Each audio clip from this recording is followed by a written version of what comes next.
Good morning, Joe. Hi, morning. And thank you for joining us this morning on this conversation that we are going to have in Tezpur. Finally, we meet here in Tezpur. Yeah. Joe Athialy, the Executive Director of the CFA based in Delhi, which has been working a lot on finance issues. So I'll ask you to introduce CFA a little bit to our audience, and then we will have a few questions for you. Sure. Center for Financial Accountability is a relatively small organization trying to kind of look at the issues of finance, both in terms of financial institutions who are investing large amount of money in many different kind of projects, the consequence of that on the ground, the social and environmental cost, as well as the changes which is kind of happening within the banking system. For example, the increasing non-performing assets. So that's one part of the work, and another is to kind of look at the policies which influences the functioning of these institutions. So for example, the Financial Regulation Deposit Insurance Bill, the FRDI bill, we studied on that. So some of those kind of policies which we feel will be kind of detrimental to the public sector banks particularly. So our effort is to kind of look at these institutions closely, demystify that world to the common people, because people usually kind of keep finance away, saying that that's for experts. We don't want to kind of engage with that. We are saying that if we are dealing with everything else, finance is also something which we all can deal with. And as somebody was saying, that we have an opinion about everything, Iraq war, Donald Trump, cricket, everything. But when we come to finance, we said, no, we don't want to kind of get. We need to kind of break that barrier. We need to kind of make people engage more with the world of finance, because it's finally their money. I mean, whether we say that the government is investing, whether it's bank it's investing, I mean, it's all finally coming down to our money. So it's all the more important for us to kind of monitor where our money is going and how it is being used and what kind of impact it's causing both inward and outward. So that's primarily what we are trying to kind of do, and we do it in multiple ways in different parts. What was the trigger for you to think of such a innovative organizational space? Because a lot of civil society organizations, like you rightly pointed out, stay away from the world of finance, and they believe that that is for the experts. And how did you manage to tread into that zone of expertise? No, I mean, it was just an accidental coming into this.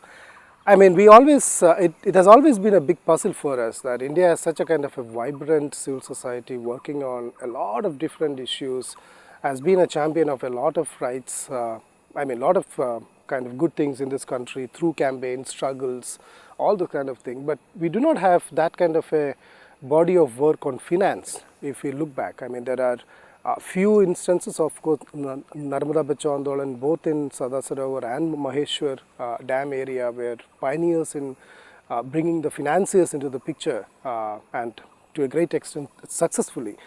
And recently, probably POSCO, Vedanta, Cheyur, there are only few instances where we can say that the financiers have been a target. So that puzzled us a lot, saying that, I mean, the people who are implementing this project needs to be held accountable, of course, and that's being done very well. That's done in all fronts, whether it's legal front, whether it's political front, whether it's exposing them in the media. I mean, that's very well done. The people who are financing these institutions, who are causing this havoc, they are left behind, and we feel that they are equally complicit in these violations and these crimes, and they need to be kind of targeted at all. They need to be targeted as well, and that's the reason we thought that we need to kind of bring much more focus. So one of our effort is also to kind of bring in a lot of literature in common people's language, not just in a language of economists and experts and jargons, and we are trying to kind of demystify that even by producing some of the literature. So that kind of really kind of took us. The focus that you have taken on also looking at specific institutions, how did you arrive at the need to focus on those institutions? Because you probably one of the few organizations which has consistently worked on a few large institutional financial systems as well. Yeah. I mean, two categories of them. One is the international financial institutions and the national financial institutions. International financial institutions, I mean, anybody who, I mean, remotely even know about finance, know about the kind of influence the World Bank Group has on the rest of the world. Not only in terms of the quantum of money that they put, probably that is comparatively small, but the disproportionate influence that they are bringing in on the policies of every country, not only India, and India also being one of them. So, I mean, if we had to kind of look at an international institution, World Bank was the kind of big brother there to kind of to target.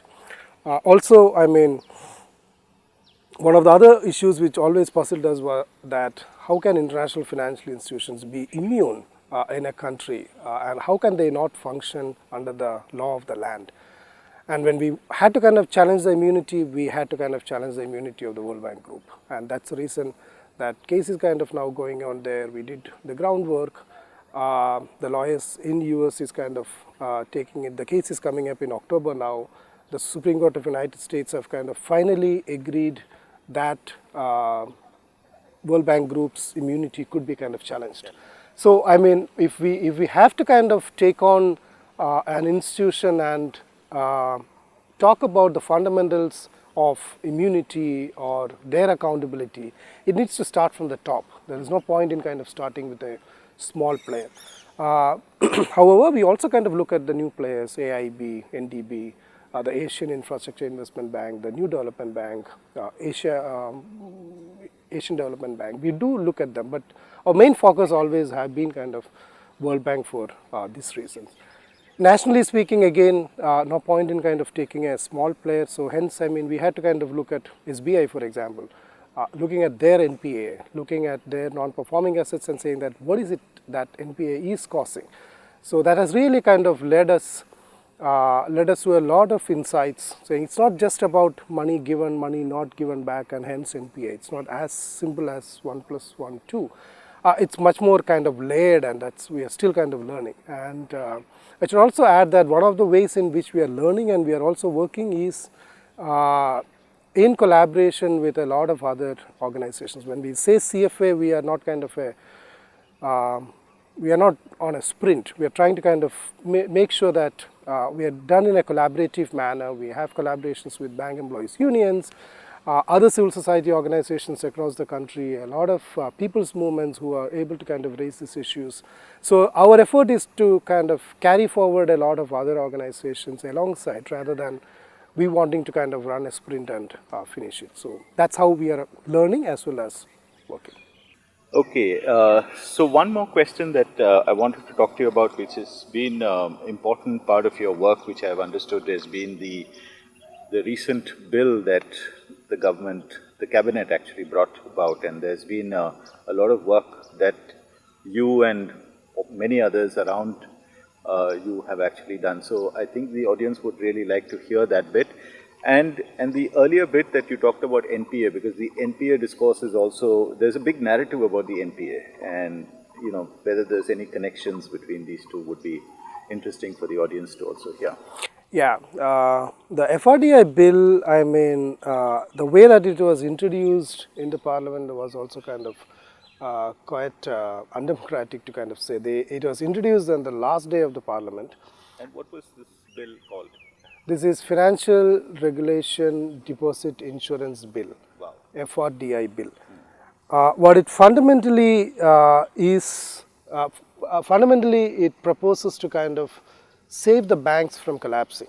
I mean, this has emerged after the 2008 economic meltdown in the West, where they have seen that the economic collapse itself, and the state had to kind of pitch in to bail out all these institutions. And it had been a kind of quite big burden on the state for that. So the Financial Stability Board, which is also a part of the G20, they came out with an idea that why should the state be kind of helping them out? Why not the depositors themselves kind of bail it out? So that's called bail-in, where the depositors' money is used to kind of save the institution. That's one of the big provisions of the FRDI. That's not all FRDI, but that's one of the kind of biggest. And this required a public debate. One, of course, in the parliament, and then, of course, in the public, because it kind of touches everybody. It's not just a few persons that it will be kind of get affected, because everybody's money. I mean, in case if a bank is collapsing, everybody's deposit is going to be used there, and you will be a shareholder of that bank. And what do I do with a shareholding of a sinking bank? I don't know about it. But my money will be kind of frozen. And the insurance that I have currently is only for 1 lakh. So even if I have 5 lakh rupees in a bank, I get 1 lakh rupee, and the 4 lakh will be used to kind of bail out the bank. And that's one of the kind of key provisions of the bill, which required a lot. I mean, what they have done is to kind of introduce this on the last day of the parliament and send it to a joint committee, not even to the Parliamentary Standing Committee on Finance. They sent it to a joint committee to look into this. A lot of people deposed before the committee, and the report is not yet out. We read in the newspapers that now that a lot of criticism has come, the government probably would withdraw it, is what we hear in the newspapers, but haven't kind of heard about any particular decision. And this is also related to NPA that you are saying. I mean, the government has been in the past few years, at least the past 4 years, have been kind of coming out with a lot of solutions to deal with NPA, and none of them is dealing with it. That's the saddest part. The bankruptcy code is another one.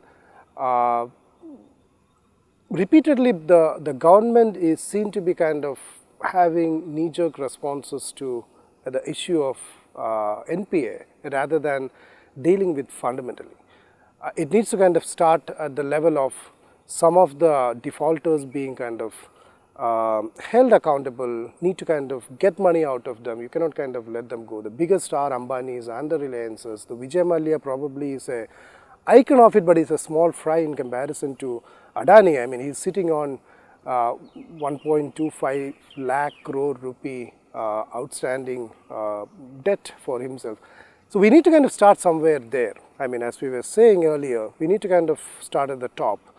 And unless and until there's a clear message sent that the government won't kind of tolerate that this kind of willful defaulting, things won't change. I mean, you cannot kind of go after one Vijay Mallya. It's taking such a long time to kind of extradite, and even if he comes, what happens, we don't know. His aircraft was sent, not even a small percentage of the total outstanding was kind of recovered. I mean, then it's all kind of more show rather than any substance. So that's where it stands. To conclude our morning talk and walk, let me ask you, how has it been for you to be part of the Urban Action School in Tezpur? I think your first time to the Urban Action School and to Tezpur as well. So how does it? How was your experience working with this group of people? This is my first time in Tezpur. It's such a beautiful town. I mean, such greenery and such kind of peace. I mean, Urban Action School, I am really amazed with the diversity of the participants here. They come from such diverse background. Some from the research, some practitioners, some from NGO background. They bring a very diverse perspective to the table, that the discussions are quite rich, and the questions, I mean, even the sessions that I was taking yesterday, the questions were kind of quite different than we usually kind of get to hear.